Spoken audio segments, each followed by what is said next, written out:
एक राजा था। उसके 3 बेटे थे और तीनों बेटों की 3 बहुएं थीं। एक दिन राजा शिकार को गया। वहां उसे शनिचर देवता मिले। वे राजा से बोले, राजा राजा, मैं तेरे घर अभी आऊं या साल भर बाद? राजा ने कहा, मैं कल अपने बहू बेटों से सलाह करके तुम्हें बताऊंगा। शनिचर ने कहा, अच्छी बात है। राजा अनमना होकर घर लौटा। बड़े बेटे ने पूछा, पिताजी आप उदास क्यों हैं? राजा दुखी होकर बोला, बेटा, आज मुझे शनिचर मिले थे। वे पूछ रहे थे कि अभी आऊं या साल भर बाद। मैंने कह दिया कि अपने घर वालों से पूछकर जवाब दूंगा। बड़ा राजकुमार बोला, ठीक किया पिताजी। कल जब वह पूछे तो कह दीजिए कि साल भर बाद आए। दूसरे और तीसरे बेटे ने भी साल भर बाद ही आने का समर्थन किया। राजा ने सोचा, चलो साल भर के लिए तो आफत टली। लेकिन राजा अपनी छोटी बहू को बहुत प्यार करता था, इसलिए उसने सोचा कि उससे भी पूछ लिया जाए। जब उसने छोटी बहू से यह बात कही तो वह बोली, पिताजी, जब शनिचर को आना ही है तो साल भर बाद क्यों बुलाया जाए? जो विपत्ति आएगी उसे सहना ही पड़ेगा। इसलिए मैं तो कहती हूँ कि देर करने से क्या लाभ। जाकर उनसे कह दीजिए कि अभी आ जाए। राजा को छोटी बहू की बात जंच गई। वह शनिचर की तलाश में निकल पड़ा। शनिचर तो जंगल में बैठा उसकी प्रतीक्षा कर ही रहा था। राजा को देखते ही बोले, कहो महाराज, क्या निश्चय किया? राजा ने उत्तर दिया, भैया निश्चय क्या करना है, तुम्हें आना ही है, इसलिए अब भी आ जाओ। शनिचर बड़ा प्रसन्न हुआ। राजा का घर पहुंचते ही वहां शनिचर का डेरा तन गया। हाथी घोड़े फौज फर्र सब बिक गए। खजाना लुट गया और राजा इतना कंगाल हो गया कि पेट भरने को भी रोटी मिलनी दूभर हो गई। अपने देश में भीख भी कैसे मांगता। उसने सोचा कि अब यहाँ से चल देने में ही भलाई है। राजा, रानी, तीनों बेटे और तीनों बहुओं को लेकर परदेश निकल पड़ा। चलते चलते वे एक शहर के पास पहुंचे। भीख कभी मांगी होती तो मांगते। चिंता में वे सब पेड़ के नीचे बैठ गए। भूख के मारे प्राण सूख रहे थे और पास में फूटी कौड़ी भी नहीं थी। छोटी बहू की मां ने उसे विदा करते वक्त 7 लाल कीमती रत्न दिए थे। उसने वे अब तक छिपा रखे थे। अब उससे रहा नहीं गया। उसने एक लाल निकालकर अपने ससुर के हाथ पर रख दिया और बोली, पिताजी, चिंता करने से क्या बनेगा? ये लाल लीजिए और किसी सेठ के यहाँ गिरवी रखकर खाने पीने का सामान ले आइए। कुछ दिन तो कट ही जाएंगे। राजा लाल लेकर चला गया, पर न 9 मन तेल होगा न राधा नाचेगी। छोटी बहू ने दूसरा लाल अपने बड़े जेठ को दिया, पर वह भी न लौटा। इसी तरह दूसरा जेठ और उसका पति भी लाल लेकर चंपत हो गए। अंत में 5वां लाल उसने अपनी सास को दिया, पर वह क्यों लौटती? उसकी भी नीयत बिगड़ गई। अब उसके पास बचे 2 लाल। वे भी उसने एक एक करके अपनी जेठानियों को दे दिए। गरीबी में स्वार्थी हो जाना कोई असंभव बात नहीं है। वे दोनों भी उसे जंगल में असहाय छोड़कर चलती बनी। छोटी बहू के पास अब कुछ भी नहीं था। वह बड़ी घबराई और भगवान से कहने लगी, मैं क्या जानती थी कि सभी मुझे जंगल में इस तरह भटकने को छोड़ जाएंगे। अब तू ही मेरा सहारा है, चाहे मार चाहे तार। रोते रोते उसे एक तरकीब सूझी। उसने क्या किया, एक राजकुमार का भेष बनाया और उस नगर के राजा के दरबार में जा पहुंची। राजा ने जब उसे देखा तो उसकी सुंदरता देखकर उसकी आंखें चौंधिया गईं। उसने सोचा, कोई बड़ा राजकुमार लगता है। राजा ने पूछा, कौन हो तुम? उसने उत्तर दिया, महाराज, मैं एक परदेसी हूँ और नौकरी की तलाश में आपके दरबार में आया हूँ। राजा ने पूछा, पर काम क्या करोगे?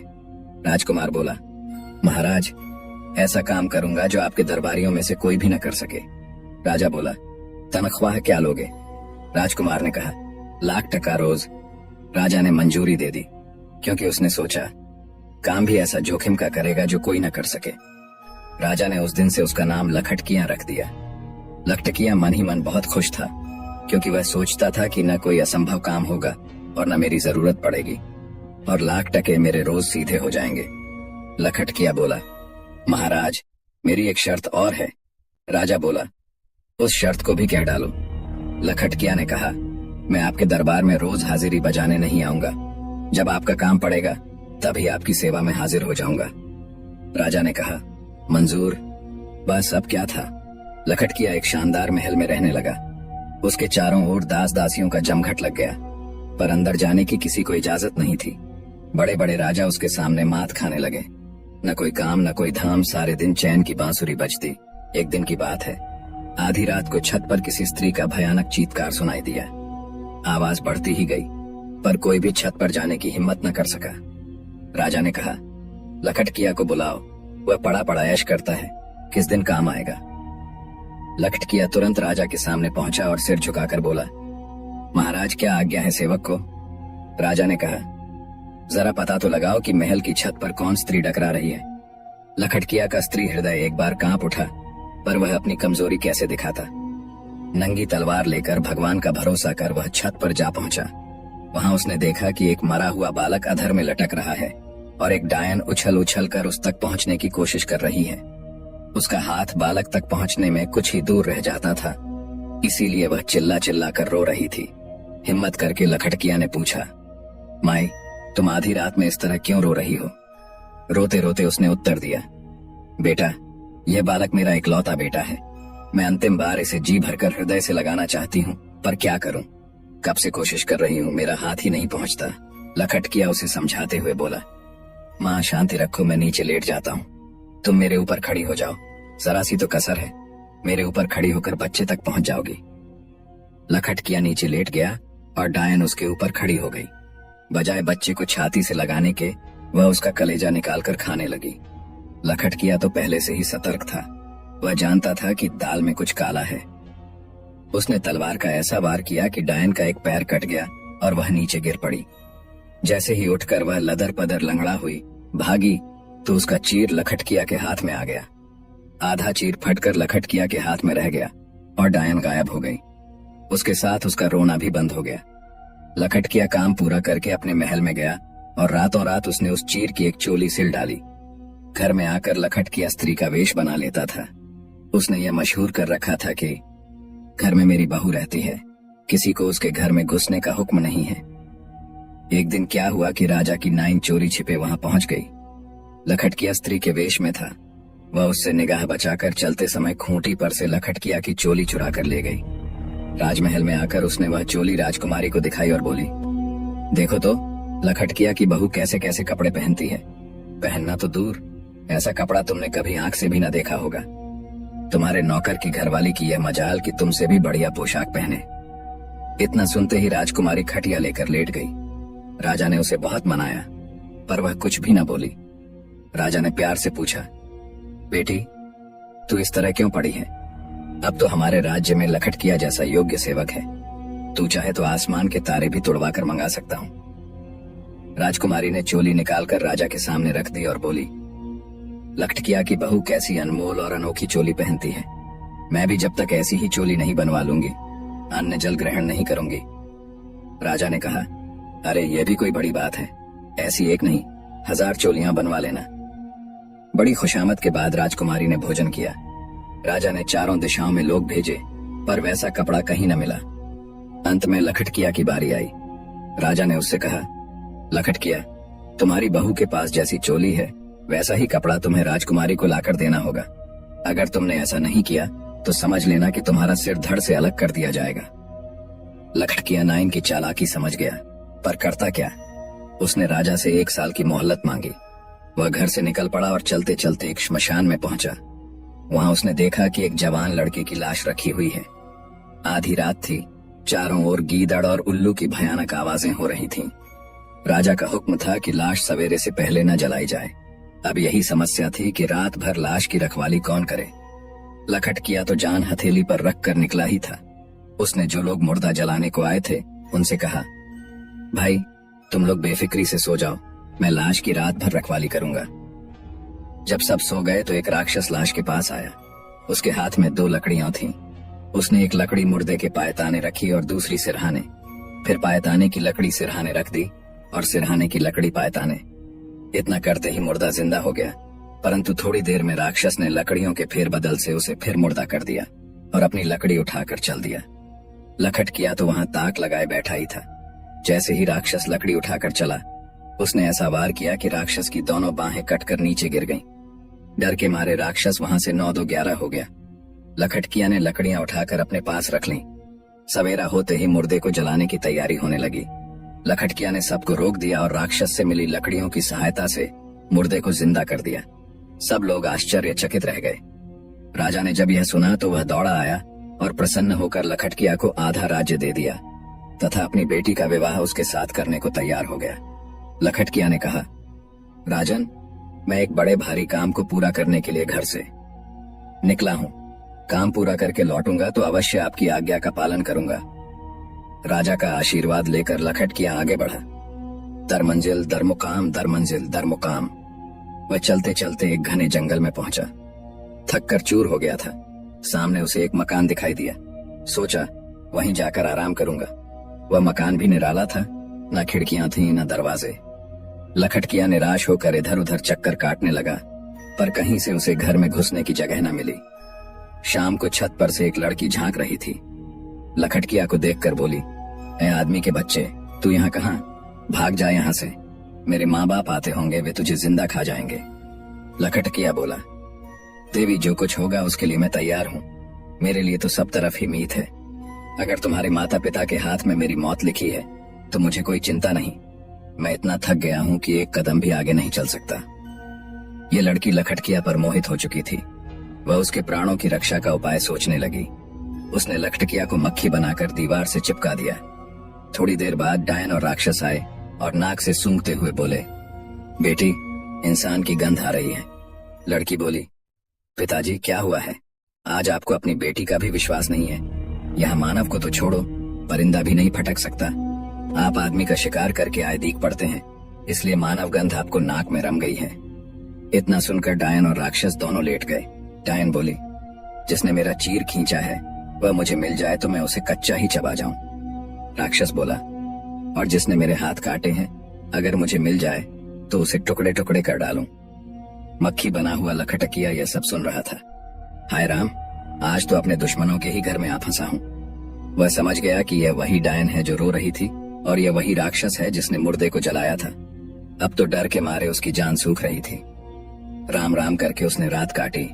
सवेरे उठकर डायन और राक्षस शिकार को चले गए। लड़की ने लखटकिया को फिर आदमी बना दिया और बोली, तुम कितने सुंदर हो, मैं तुमसे विवाह करना चाहती हूँ।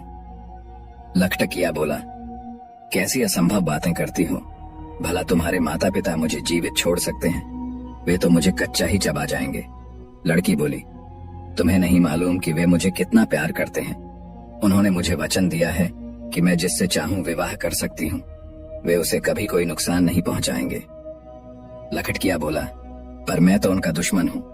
लड़की ने कहा, कोई भी क्यों ना हो, वे वचन से बंधे हैं। वे मेरे पति का अहित नहीं कर सकते। बोलो अब क्या आपत्ति है? लखटकिया चक्कर में पड़ गया। बोला, परंतु मैं अभी विवाह नहीं कर सकता। मैं एक कठिन काम पूरा करने को घर से निकला हूँ। उसे पूरा करने के बाद ही विवाह कर सकूंगा। लड़की बोली, वह क्या काम है? लखटकिया ने कहा, मुझे तुम्हारी माँ का चीर चाहिए, क्या तुम दिलवा सकती हो? लड़की बोली, तुम तो बड़े ही भोले हो। जब मुझे ब्याह देंगे तो क्या तुम्हारी मनचाही चीज नहीं दे सकेंगे? देखो, मैं एक बात तुम्हें बताती हूँ। जब मेरे माता पिता मुझे तुम्हारे साथ विदा करेंगे तो वे तुमसे कहेंगे, जो चाहे सो मांग लो। तब तुम बांसुरी और उड़न खटोला मांग लेना। लखटकिया बात काटते हुए बोला, पर मुझे तो चीर चाहिए। मैं बांसुरी और उड़न खटोले का क्या करूंगा? लड़की ने कहा, अरे तुम तो बात समझने से पहले ही ले उड़े। वह बांसुरी मामूली बांसुरी नहीं है, वह जादू की है। अगर उस बांसुरी को चिथड़ों पर भी फिरा दोगे तो जैसा चीर तुम चाहते हो वैसा ही बन जाएगा। लखटकिया बड़ा प्रसन्न हुआ। डायन और राक्षस के लौटने पर लड़की ने फिर लखटकिया को मक्खी बना दिया। डायन बोली, बेटी आज तू कुछ उदास सी दिखाई दे रही है।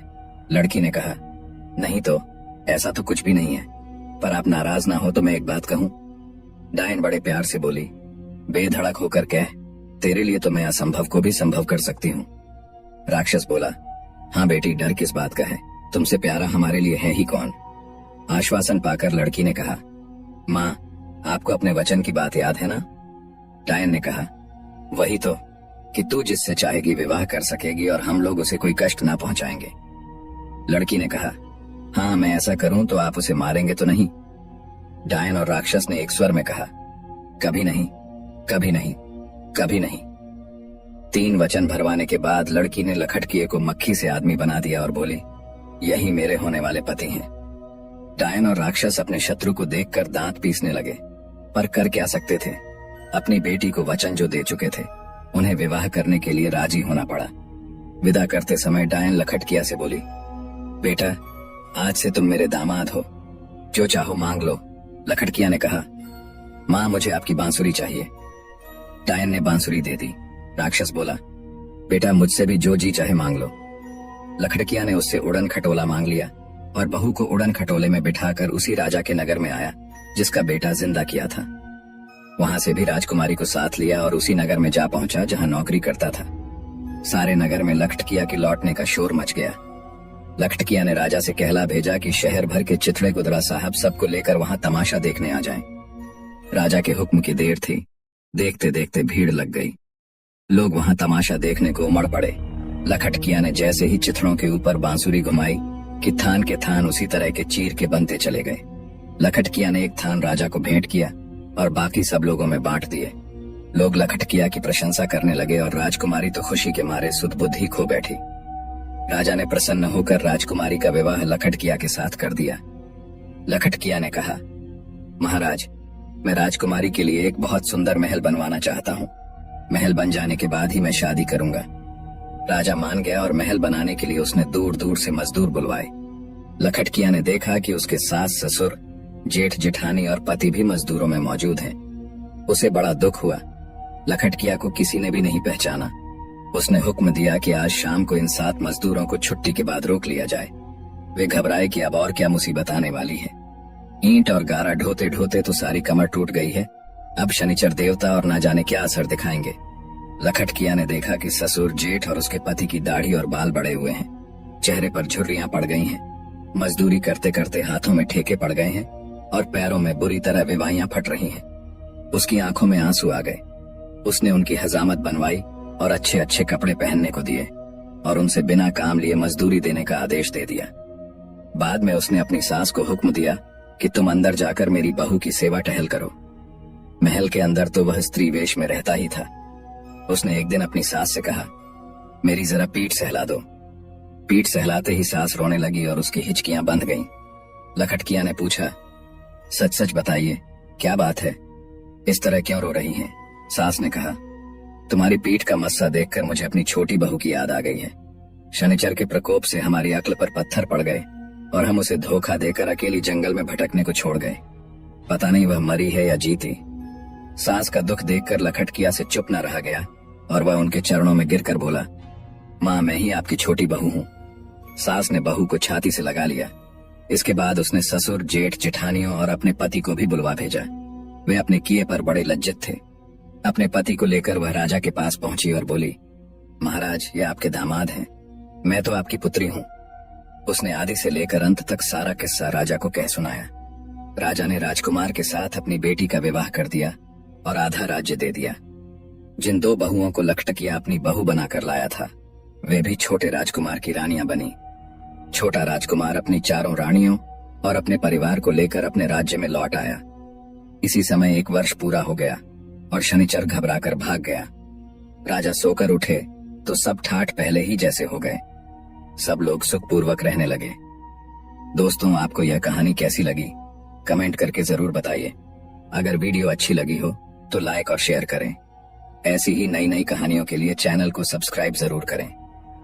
यदि आपने हमारी पिछली कहानियां अब तक नहीं देखी हैं, तो उन्हें भी एक बार जरूर देखें। अपना ध्यान रखें।